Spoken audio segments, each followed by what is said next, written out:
महाराष्ट्र से लेकर झारखंड तक बीजेपी बुरी तरह फंस गई है और बीजेपी के इस मुसीबत की वजह है योगी का बयान। योगी के बटोगे तो कटोगे वाले बयान ने सियासत को गरमा दिया है और अब विपक्ष बीजेपी की घेराबंदी करने में लगा हुआ है। जिस तरह से विपक्ष ने सीएम योगी के बयान पर बीजेपी को घेर लिया है, उसे देखकर कहा जा रहा है कि पूरा का पूरा चुनाव बटोगे तो कटोगे पर ही केंद्रित हो गया है। विपक्ष ने इस बयान की काट जो ढूंढ ली है, आखिर कैसे अपने ही जाल में फंस गई बीजेपी, कैसे योगी के एक बयान ने फेर दिया बीजेपी की सारी कोशिशों पर पानी, इसी पर हम अपनी स्पेशल रिपोर्ट में करेंगे चर्चा। नमस्कार, मैं हूं अंशिता।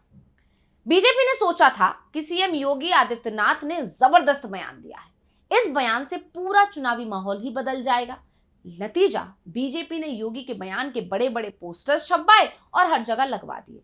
लेकिन बीजेपी को शायद अंदाजा भी नहीं होगा कि विपक्ष ने बीजेपी के इस दांव को भी फेल करने की रणनीति बना ली है।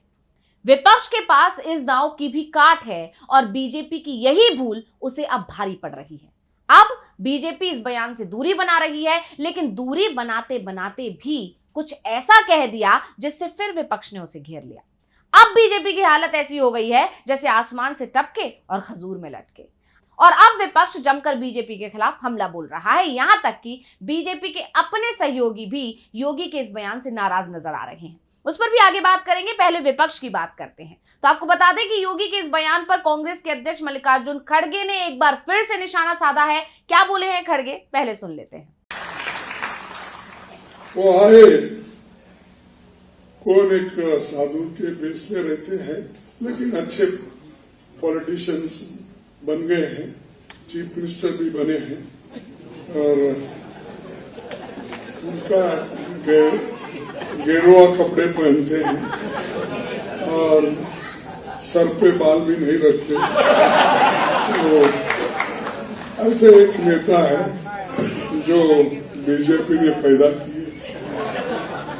ठीक है कि हम मुझसे कोई, मैं ये कह रहा हूं उनको, बीजेपी को, या तो सफेद कपड़े डालो या तो सन्यासी कपड़े डालते हो, गेरुआ डालते हो, पॉलिटिक्स से बाहर हो जाओ।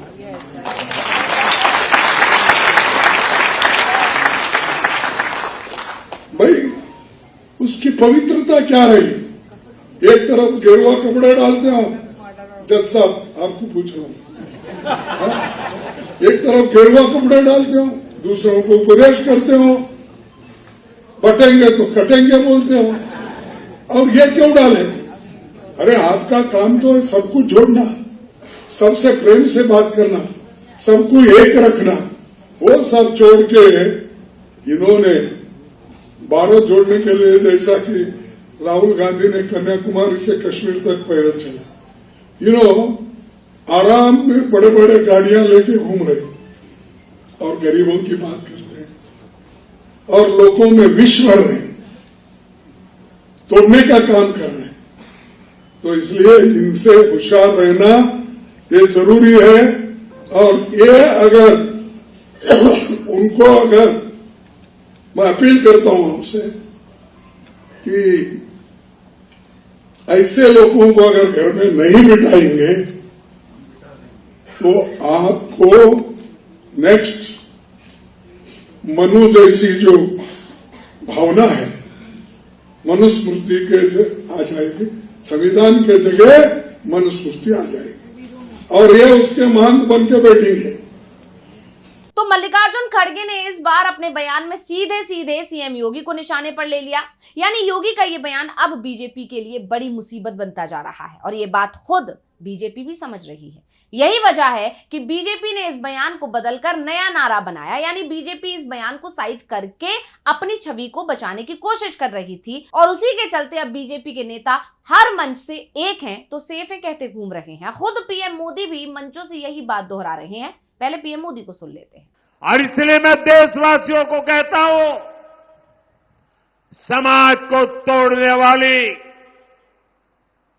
इनकी प्रवृत्तियों से सावधान रहना है। हम एक रहेंगे तो सेफ रहेंगे, हम एक रहेंगे तो हम एक रहेंगे तो हम एक रहेंगे तो हम एक रहेंगे तो बीजेपी को लगा था कि शायद नारा बदलकर वो डैमेज कंट्रोल कर लेती, लेकिन जानकार कह रहे हैं कि बीजेपी ने अपने बयान का अंदाज भले ही बदला है, शब्द भले ही बदल दिए हैं, लेकिन बात तो वही है। और अपने इस बयान पर भी अब बीजेपी बुरी तरह गिर गई है, क्योंकि जनता को समझ में आ गया है कि सिर्फ और सिर्फ शब्द बदले हैं, मतलब नहीं। और अब इसी सब को लेकर राहुल गांधी ने निशाना साध दिया है, वो भी बेहद जबरदस्त अंदाज में।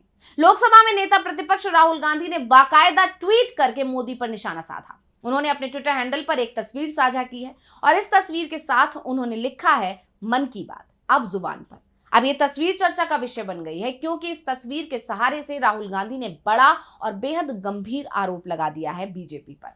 तस्वीर में आपको 5 लोग दिख रहे हैं, जिसमें एक पीएम मोदी हैं, दूसरे गृह मंत्री अमित शाह हैं, तीसरे राष्ट्रीय सुरक्षा सलाहकार अजीत डोभाल हैं, उद्योगपति गौतम अडानी हैं और सेवी चीफ माधवीपुरी बुच भी हैं। अब इस तस्वीर पर बड़े बड़े अक्षरों में लिखा है, एक है तो सेफ है। अब राहुल के इस पोस्ट के मायने कई निकाले जा रहे हैं, तो पहले हम समझने की कोशिश करते हैं कि आखिर राहुल ने इस पोस्ट के जरिए क्या बताने की कोशिश की है।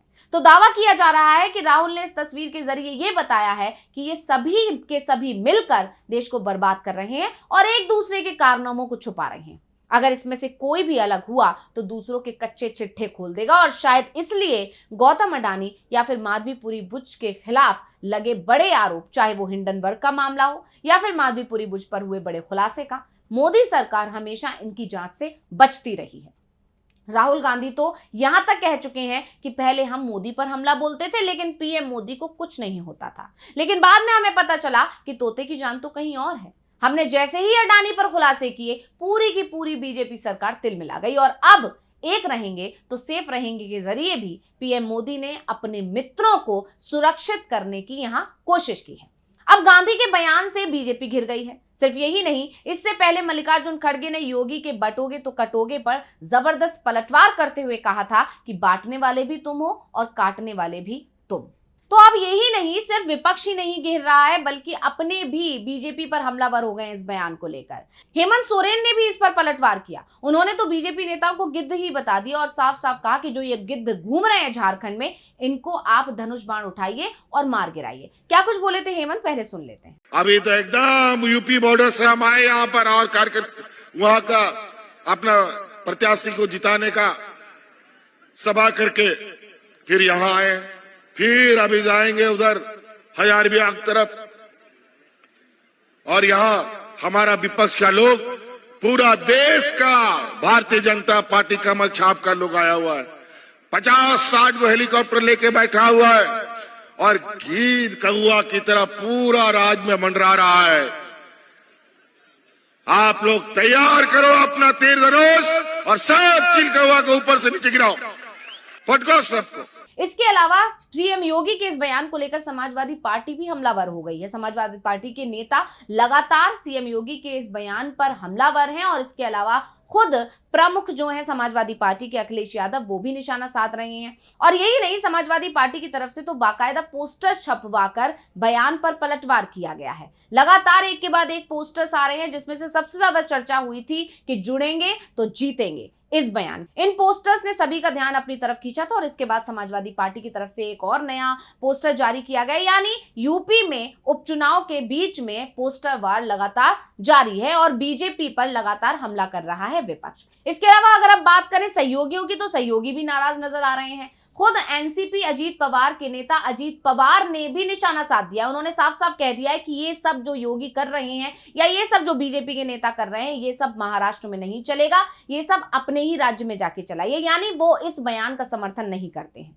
इसके अलावा गडकरी ने भी इशारों में निशाना साध दिया। वहीं जेडीयू एमएलसी हैं, उन्होंने भी निशाना साध दिया, यानी कहा जा सकता है कि योगी के एक बयान से बीजेपी विपक्ष के निशाने पर भी आ गई है, अपनों के निशाने पर भी आ गई है और सहयोगियों के भी निशाने पर आ गई है। यानी कहा जाए तो बीजेपी हर तरफ से घिरी हुई नजर आ रही है। अब देखना होगा कि जिस बयान के जरिए से बीजेपी जीत का परचम लहराने का सपना देख रही थी, कहीं वो सपना अधूरा तो नहीं रह जाएगा। तो ये रिपोर्ट आपको कैसी लगी, हमें कमेंट करके अपनी राय जरूर दीजिएगा। इसी के साथ मुझे दीजिए इजाजत। देखते रहिए DV लाइव। नमस्कार।